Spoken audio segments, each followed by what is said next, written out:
So at our company, we always say, think as if you're an owner. I want to give you a couple examples of what that actually means that happened with our business over the last couple of days. Heck, in fact, this morning, we have a partner that's looking at a deal, and we were all on a text message, and I was going back and forth with him on some information about the deal. And he said, can you send me the debt terms? So our analyst was also on the text exchange. And I said to him, hey, when you get this message, please send the debt terms in this group chat. And so our analyst, who's a director within our company, sent the term sheet for the debt. Now, for any of you that are in real estate or have dealt with a bank before, when you get a term sheet for debt, it's very complex and it can be several pages long. So he sent the term sheet into the group chat. And I immediately responded and said, thank you, but I need you to please summarize this for our partner who was on that text exchange and asking for the information. And our director came back with a summary that was about 8 lines. Now that may seem like nothing, but let me explain to you the difference in that versus if we would have just sent the large term sheet, which was an attachment. When you're thinking like an owner, you're actually putting yourself in the shoes of the owner. Now, the owner could be a client. It could be someone that you are looking to persuade to take you on, to hire your company. It could be your real estate partner. It could be someone that's writing a big real estate check. In this case, the owner was someone that was evaluating an opportunity for us, or an opportunity that we brought to him for him, and wanted to understand what the debt was about. Well, if you're putting yourself in this person's shoes, you understand that first of all, it's in the morning, it was about 8 a.m. He's probably getting blown up left and right with messages, emails, phone calls, texts, meetings. He's looking at an opportunity that we have presented to him. We want to make the presentation of that opportunity as easy as possible for him to get his head around the parameters of our deal. So if you're thinking like an owner, which means you're putting yourself in the shoes of the person that you're dealing with, you take into account it's early morning. You take into account all the other activity that he may have going on at the moment. You take into account that we're actually communicating via text message. You know, there's nothing that makes me more crazy when people turn text messaging into email. And it's these long, drawn-out paragraphs, and they put 18 people on the text. Well, what's the difference with that versus sending an email? A text is supposed to be a conversation. A text is supposed to be more personable. A text is supposed to be something that you can look at it while you're on the run, while you're on a phone call, while you're getting in your car, while you're doing a bunch of different things. You may be eating breakfast, you may be having lunch. So for us to just send a term sheet, which is a big attachment that has pages upon pages. First of all, you can't even see it when you open it up from your cell phone. Secondly, he's probably going to have to take that. He's probably going to have to email it to himself so he can actually pull it up on his computer. Or if he's reading his text messages from his computer, he might have to print the thing out because it's in fine print. Additionally, he's going to go through pages and pages to actually find the meat of what he's looking for. Your circumstances are very important when it comes to putting yourself in the shoes of the owner, putting yourself in the shoes of the person you're dealing with.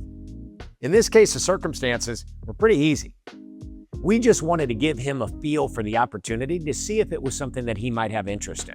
So sending a long term sheet of documents from the debt, from the lender who we're getting the debt from, isn't appropriate in this stage. What's appropriate is a quick summary of the debt terms, the length of the debt, the interest rate, the down payments, the loan to value, those type of things. And so by doing that, we keep the momentum going with this particular person. Because if we just send a big long term sheet or a bunch of documents, you could lose that person. They're going to move on to the next deal. You know, the differences are always in the smallest things.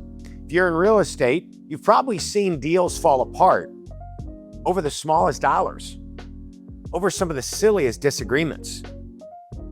It's the mundane. It's the little steps. It's the little things that are the differentiator. And that little thing right there Just summarizing the debt terms instead of sending the entire document truly can make or break the momentum of an opportunity for yourself. We say this all the time. If you're sending a real estate opportunity to somebody, don't just send the listing, don't just send the offering memorandum, don't just send the investment package. Summarize it. Take the time to read the package yourself and think, if I'm in the other person's shoes, what are the big points that I want to understand? You see, there's a time and place for the nitty and the gritty and the details and going in deep into the documents. But when you're first introing an opportunity, get to the root of it. Get to the heart of it. So if you're going to send an entire package, that's fine. But make sure you have a summary, whether it be a text message or an email, that gets to the root, that gets to the heart of it, so they can skim that. And they can see whether this is an opportunity they want to go for or not. That's putting yourself in their shoes. Think about you receiving that same email. Think about you receiving that same text message. Are you going to look through all those documentations? Are you going to want to do that when you're first evaluating something and deciding whether it fits for you or not? I want to give you another example about thinking like an owner. We have a development deal that we're working on in the southeast part of the country. We are negotiating with a major tenant to go into one of the buildings that we have built that is currently vacant, that we're looking to lease up. Due to the relationships that we have, we were able to leverage some more income with this tenant in terms of the rent that they were willing to pay. Now, we were able to do that through our relationships at our company. And so we had a conversation. We said, we believe that we're entitled to an additional fee, an additional commission for utilizing some of our relationships to ultimately get a more economically beneficial deal for ourselves. And it's a great deal for the tenant as well. But due to some relationships that we had and due to the details of the opportunity, in order for the tenant to get into this building, they needed to match some terms that we had presented. And that was due to some relationships that we had with some other tenants. And so it ended up getting us a more favorable deal around the economics. So our team talked. And instead of just going to our partner and saying, hey, pay us this fee, we talked about, let's put ourselves in the partner's shoes.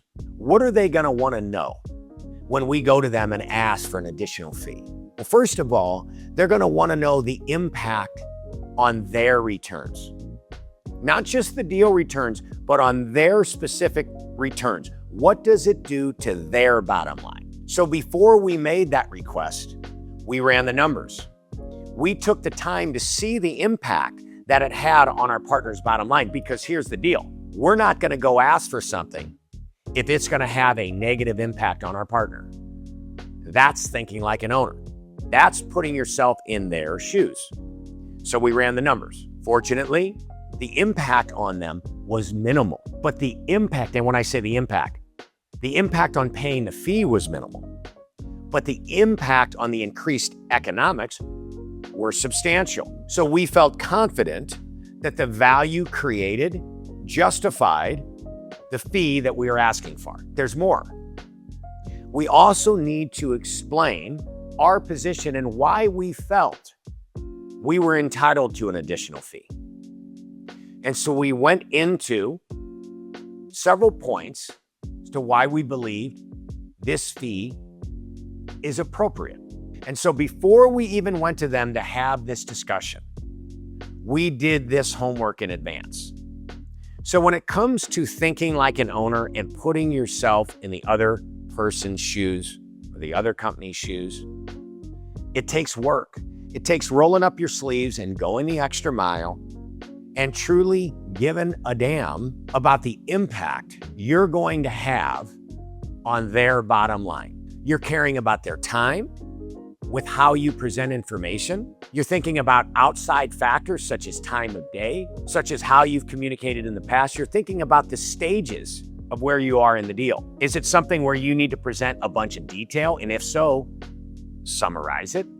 Is it something where the detail can sit on the side and really all they need is a big picture outlook? And then if you're making an ask that's going to benefit you, you need to look at how it benefits them and how that ask may also impact them. That is critical when you're thinking like an owner. And then finally, when it comes to thinking like an owner, understand what their why is.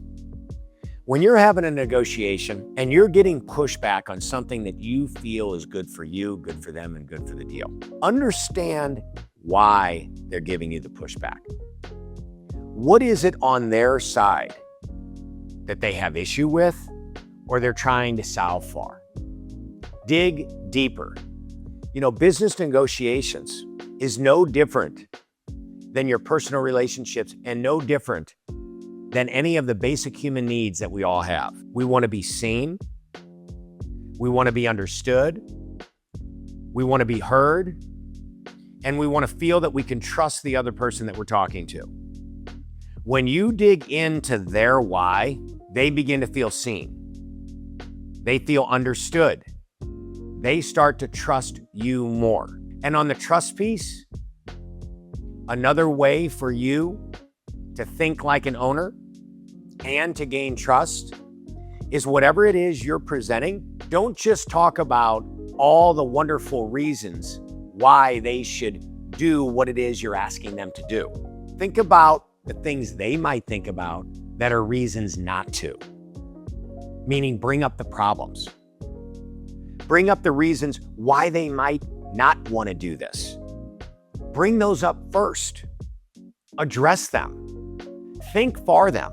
Answer their questions before they ask them. You ask the questions for them. Talk about feeling seen, feeling understood, and talk about building trust. You can't be any more transparent than if you lead with the problem that they will probably end up thinking about and asking you about.